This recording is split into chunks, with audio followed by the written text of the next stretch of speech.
There's a lot of people out there, many of you, who, while you're having your first cup of coffee, are thinking about the second cup. Or while you're having your appetizer, are wondering if you're going to be able to get a dessert. And all of this stuff called appetizer and your main course and all of that is something you just sort of forget about, don't experience, in anticipation of what it's going to be in the next moment and the next moment. Now, the highest form of sanity that's out there and available for all of us is this present moment, the now, and making a peak experience, being able to make a peak experience out of a present moment, out of any present moment. The old saying is that life is what happens to you while you're making other plans. And you must understand that every moment in your life is a miracle to be lived, that you must stop looking for miracles in something in the future, and that not falling in love with your plan means that if you want to get someplace terrific, enjoy every step along the way. And then if you want to alter that, let's say you want to be a physician. You're young and you go to school and you want and all that, and then you realize, no, I don't think I want to go to medical school. That doesn't have to be a horrendous kind of letdown or a failure of some kind. You simply say, I think I'll move in this direction now. I'm moving. And every day you have to live fully, rather than suffering or postponing your gratification or postponing your purpose in the pursuit of something in the future which may or may not arrive for you, and if it does, you'll very likely be a completely different person anyway. That's one of the hard things to understand. Heraclitus said, there's nothing permanent but change. Change is the only thing there always is, including all of us all the time. So if you set a goal for yourself for a long time, you have to understand that you're going to be very, very different from the person that you are now. I had a good friend who was an internist, and he was in his 40s, and he said to me, it's this practice that's just getting to me. I'm owned by it, I'm making a lot of money and all that, but I don't want to do this. I want to be a sportscaster. And he wanted to broadcast, and he wanted to practice on high school teams, and he'd always wanted to give that a try where he could be his own boss and not be a slave to it and all that. And I said, well, why are you pursuing this? You're a physician and all that, but why would you want to continue doing that? He said, well, I decided a long time ago that I was going to be a physician, and that I can't change that now. I'm a doctor. And I said, who decided that you were going to be a physician? He said, well, I was 18 years old and I made that decision. I said, would you go to an 18-year-old today to get vocational guidance for where you should be going in your life? Would you consult a teenager for that? He said, well, of course not. I said, well, isn't that what you're doing? If you're not happy and not being fulfilled in what you're doing in this moment, you have the option to change that. And you don't have to be attached to what you've been. What you've been is just the choices that you made then. And if you don't want to make those choices now, and I can hear a collective rumbling in America as I say that, which is, yes, but I have responsibilities. Yes, but I have a mortgage. Yes, but, and there's a lot of those yes, buts.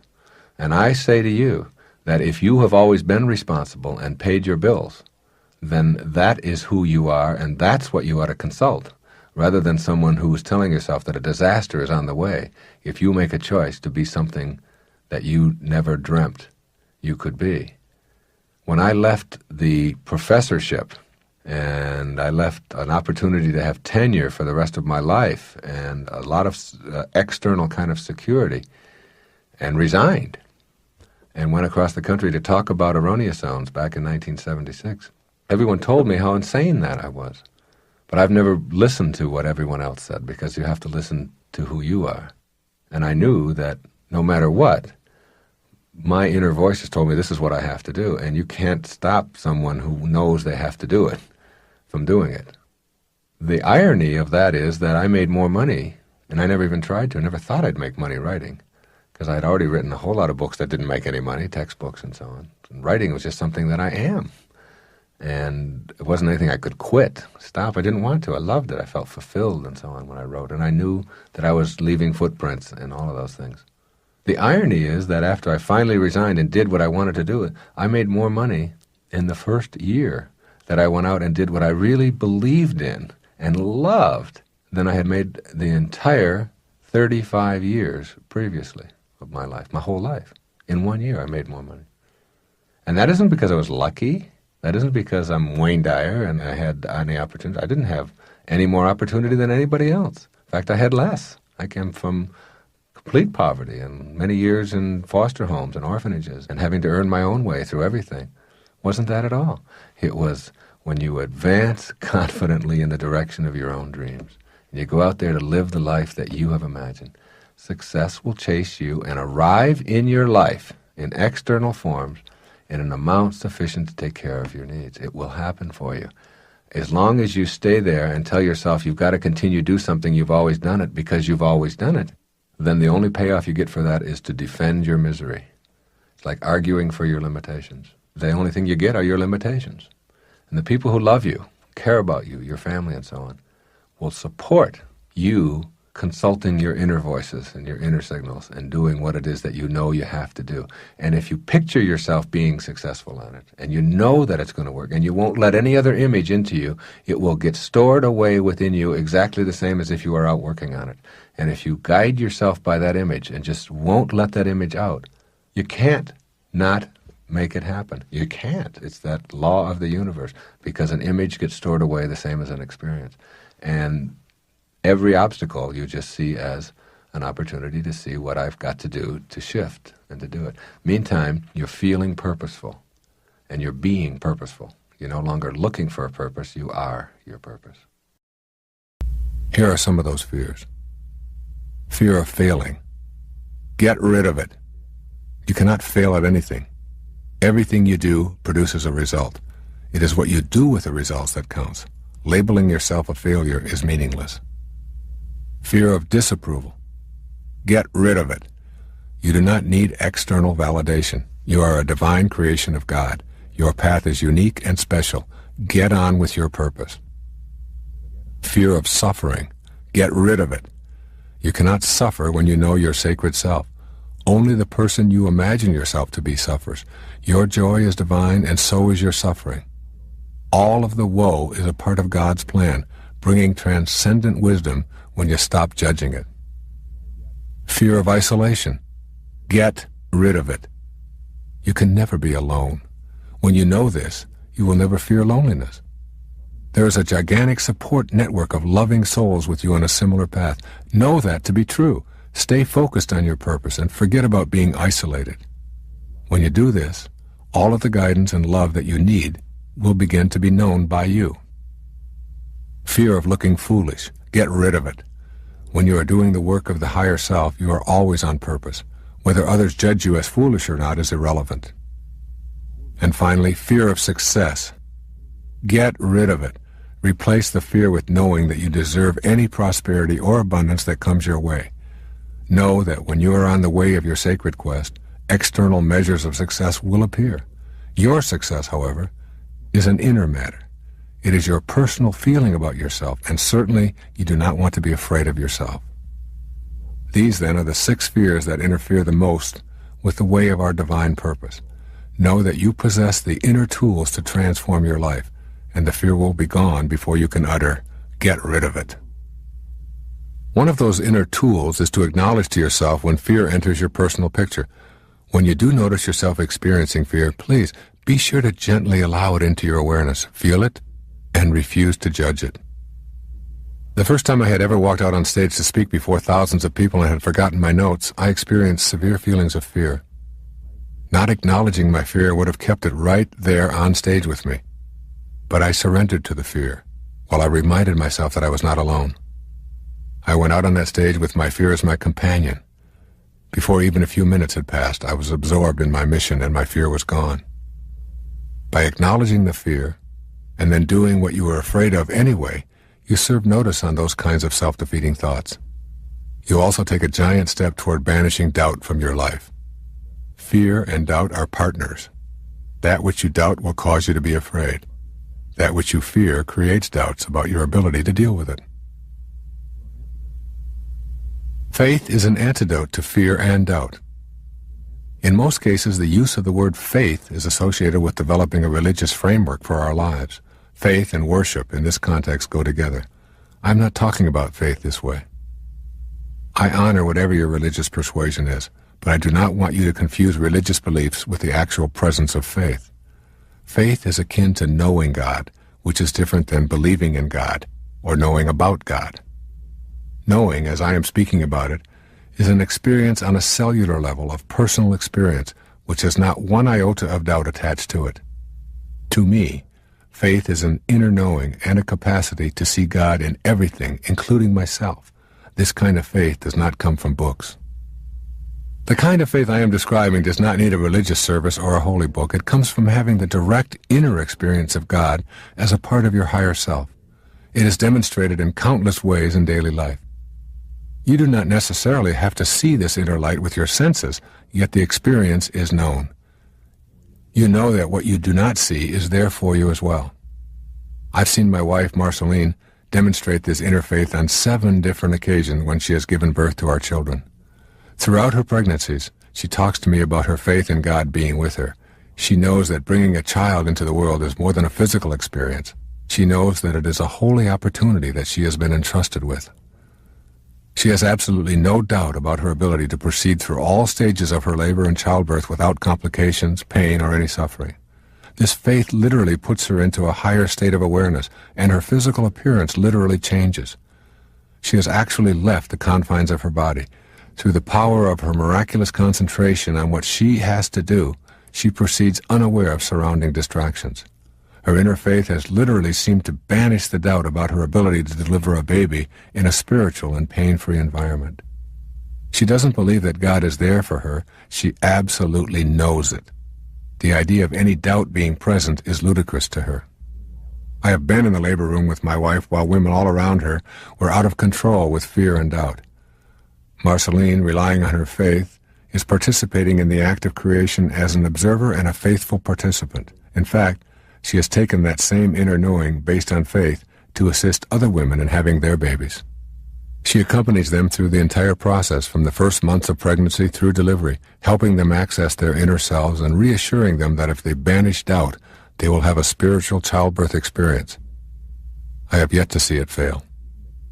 Understand that faith is a decision that you make internally.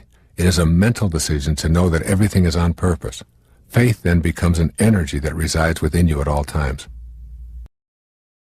The ancient Zen proverb says, "When the student is ready, the teacher will appear." Let's examine the 4 key words in this Zen proverb. Student. Be a student. Stay open and willing to learn from everyone and anyone. Every single person you encounter in your lifetime has something to teach you. The ability to create real magic involves, first of all, being a student of life. Ready. This translates to being a willing student. As a student who is ready, you are eager for what it is that everyone and everything has to offer you. Teacher. The teacher is everywhere. The assistance you need will be provided by the universe as soon as you convert your readiness to willingness. Once you are willing, you will find teachers in every niche of your life. When you, the student, are ready and willing, the teacher will show up.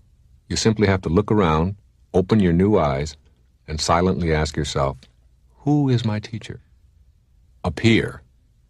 The teacher is making an appearance in everything and everyone you encounter. Today, as you are getting your life on purpose and gaining the ability to make miracles show up in your life, you will recognize the teacher. Once you feel yourself open enough to experience your own purpose for being here, and you have opened yourself up to receiving divine assistance by being a willing student, you will be ready to believe in your own capacity for becoming your very own miracle worker. When I talk about the world of real magic and miracles, I'm not referring to turning rocks into gold or raising the dead or commanding the seas to part. I'm discussing whatever you have considered beyond your ability to create for yourself because of limitations you believe you have.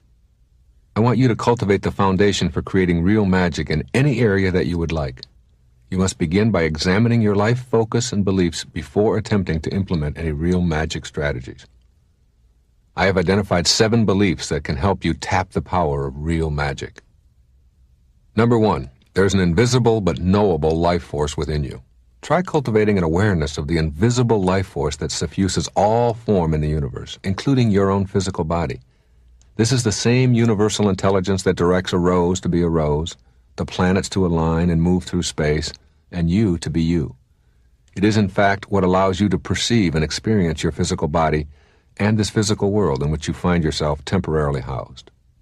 Number 2, Your thoughts are something that you control, and they originate with you. Thought is our way of processing and recording our human experience. Your thoughts create your experience of your health, wealth, and every detail of your world. As a step toward the awakened life of real magic, you must consider how your thoughts have contributed to a non-miraculous, limiting approach to life. Then you will know that you can also produce the opposite. Number 3, there are no limits.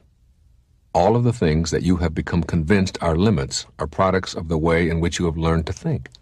You probably were taught that logic and scientific verification dictate what is possible and what is not. But people who believe only what they can see or prove scientifically are limited by the current level of sophistication of our measuring devices. Be a person who accepts no limits in your mind. None. Number 4, your life has a purpose. The entire universe is an intelligent system. The invisible part of you, your thoughts and feelings, are also a part of the intelligent system that is you. What I'm asking of you here is to simply know you have a purpose, and then you'll be on your way to being able to create a miracle of your life in any and all areas of your choosing. Number 5, you overcome weaknesses by leaving them behind. You cannot outthink your weaknesses and limitations. What you can do is leave that stage of your life behind you and walk through the gate into a new way of being. You leave behind the belief that you cannot change, and you will leave behind the physical activity that has supported that belief. Picture it behind you, look back at it, and know that you no longer live that way. Know this to be a truth, and you'll soon see yourself creating real magic in your life. Number 6, examine what you believe to be impossible, and then change that belief. Take an inventory of what it is that you believe cannot happen in your life. Vow at the very minimum to rid yourself of these beliefs. If anyone ever on the planet has overcome a diagnosis of terminal, then know that such a capacity exists within all of us. This universal law that created miracles has not been repealed and never will be. Go to work on that thought right now, in this moment, which is the only physical reality you have. Number 7, go beyond logic. Try to let in the idea that there is another dimension that is very much a part of you, which has nothing to do with logic or scientific validation. You have never seen, touched, smelled, or physically felt a thought or a dream or a feeling, yet you know they exist. And so it is with a portion of your humanity that I call your soul. There are some who will never believe it unless they see it, and others who will see it because they believe it. How would we think and act in daily life if we were truly aware of our divine essence? Obviously, there wouldn't be room to reproach yourself because we wouldn't doubt our abilities. In fact, we'd never look in the mirror and feel anything but love and appreciation. We'd see ourselves as fully capable of attracting all we desire. We'd treat our body with reverence and care, giving thanks for its divine design. We'd celebrate every thought we have, knowing its divine origin, and we'd become aware of our enormous talents and be awed by all that we are. We need to encourage the awareness of our magnificence in every regard. When that awareness has been reawakened, the seedlings of inspiration will begin blossoming. Here's a way of expressing these fundamental truths offered by the writings of the Baha'i Faith. This most great, this fathomless and surging ocean is near, astonishingly near, unto you. Behold, it is closer to you than your life vein. Swift as the twinkling of an eye you can, if you but wish it, reach and partake of this imperishable favor, this God-given grace, this incorruptible gift, this most potent and unspeakably glorious bounty. There's no way to be in spirit without a changed awareness. So when we accomplish this, we give ourselves the gift of moving from being flawed, limited, lacking, and imperfect to being completely comfortable with our magnificence. This unspeakably glorious bounty is so close to us, all we have to do is make a few twinkling of an eye adjustments. So why not begin right now? Here are 3 of the most obvious and important changes in awareness that you can make. 1. Changing the awareness of our magnificent talents and abilities. I want to emphasize an extremely important point. I'm not talking about self-esteem here, nor am I referring to levels of confidence. Rather, I'm saying that we need to keep the important question, who am I, in the forefront of our mind. This question doesn't revolve around previous life experiences, has nothing to do with what we've been told our special qualities or unique abilities are, and it isn't related to how worthy or worthless we feel about ourselves. It has to do with a simple truth. As Epictetus, a philosopher in the 1st century A.D., said, "You carry a God about within you, poor wretch, and know nothing of it." Just like Epictetus, who was born into slavery yet became one of our most profound teachers, we came into this world with an inexhaustible supply of talent. Our abilities are as limitless as God's are, because we're a distinct portion of the essence of Him. And there's an infallible way to begin entertaining those abilities and creating as He does. That way is to become aware that anything that excites us is a clue that we have the ability to pursue it. Anything that truly intrigues us is evidence of a divine, albeit latent, talent that's signaling our awareness. Having an interest in something is the clue to a thought that's connected to our calling. That thought is a vibration of energy in this vast universe. If something really appeals to us and we feel excited but perceive ourselves as devoid of the talent we think is necessary, it's probably an even higher vibration. Anything that's causing excitement within us is evidence of a spirit message that's saying, "You can do this. Yes, you can."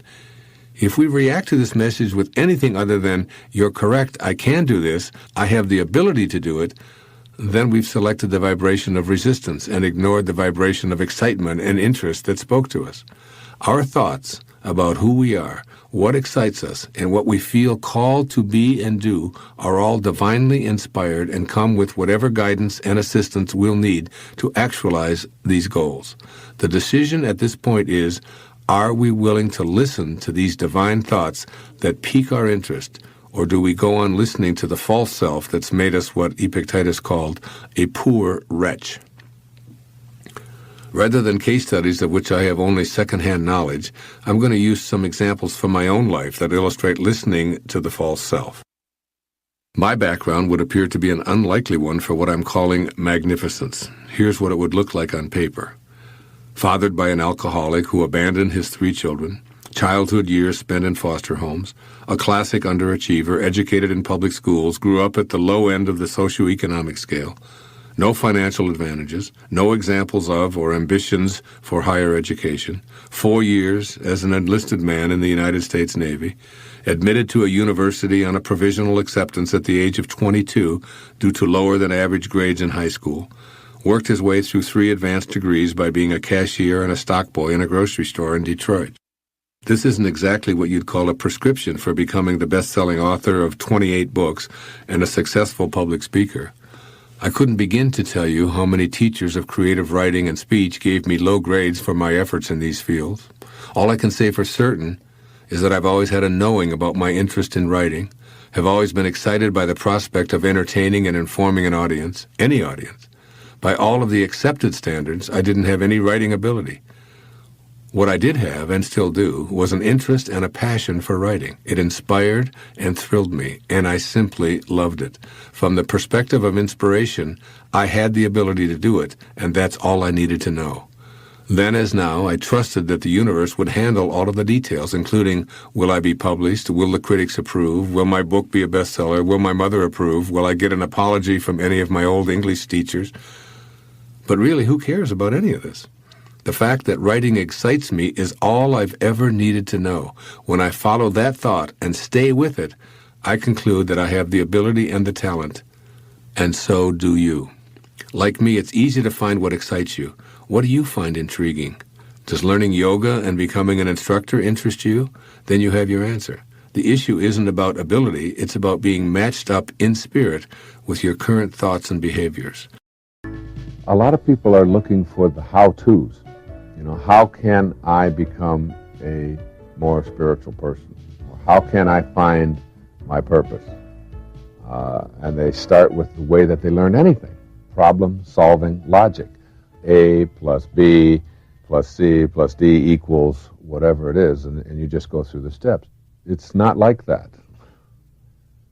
When you consider that everything that you have done in your life has led you up until this moment that you have right now, And all of the things that you have assessed to be negative, all of the addictions perhaps that you've had, all of the problems you've had in your marriages, all the problems you've had with your children, all of the weight problems perhaps that you've had, all of the difficulties that have come your way, the financial concerns and the bankruptcies and all of the stuff that if you were to reach into your bag, you could pull out this whole bag full of negative stuff. You get to a point that the Buddhists call satori, S-A-T-O-R-I, satori. It means instant enlightenment. Instant enlightenment. And the Buddhists believe, by and large, that enlightenment is something that happens in instants. It happens in moments. It's like I've talked about at some of my other tapes about going through the gate. It's like on one side of the gate is the path that is strewn with thorns, all right? And there's all of the stuff that I have just described. And then there's this gate ahead of you. And then on the other side of the gate is this garden. And there's this flowers, and it's just magnificent, and there's happiness, and there's bliss, and there's fulfillment, and there's all of this wonderful stuff on the other side. But you can't get through the gate. And then comes the moment in your life when you go through the gate. You just go through. The thorns that were there don't matter anymore. The obstacles are no longer obstacles. It's just and it's like, boom, instantaneously, you are now on a different path altogether. I can tell you that for those of you who are struggling and trying to find a formula and trying to get it all into A, B, C, D, E, F, it isn't that way. First of all of the thorns and all of the obstacles that have been created in your life are there for a reason, even though that's a hard thing for us to accept. There's something to be learned from each one of those. And so instead of saying, how can I avoid these in the future, you reprocess your life in a different way and say, I created this for what reason? And I'm going through this because, and you fill in the blanks, or the lesson in this for me is, all right, instead of why is this happening to me and isn't this awful and so on. And then satori happens. And I mean, that was very revealing for me to read about this instant enlightenment, because every major change that I've made in my life, I mean, they don't seem like big changes, but the changes that I've made happened in instants. I mean, just in seconds. Now, in the physical world of changes that I have made, I can remember when I first decided that I was going to start running and exercising and get myself in shape instead of being overweight and out of shape like I had been. In an instant. And it was a doctor at a hospital where I wasn't a patient. I was working there. I was training the staff in group therapy at North Shore Hospital on Long Island. And this doctor said one thing to me. He said, if you continue on the path that you're on, you're going to be a candidate for a heart attack in 5 years. He wasn't trying to be helpful to me. He wasn't anything. He just was making a statement. And that evening, I went out and I ran for the first time as an adult. And it's now almost 15 years later. And I haven't missed a day of running in 15 years. It was just like an instant kind of thing, and then it was like carrying through on that. And I mean, that really flies in the face of a lot of the stuff that we hear all the time about you have to have a goal and you have to have a plan and you have to get it all figured out and you have to work step by step by step. I really think that enlightenment or discovering this inner source of strength is something that just happens in an instant whenever you're ready. So whoever you are, I mean, if you're smoking, if you're drinking excessively, if you've got addictive habits in your eating habits and so on, if you are behaving in ways with your children or with your wife or coworkers or whatever, and you think that it's just hopeless and that you can't change and that it's just too difficult to process and so on, I'm really saying to you that in an instant you can decide to radically alter your life. And it isn't like even a decision-making process. You're now ready. The same Buddhists say that when the student is ready, the teacher will appear.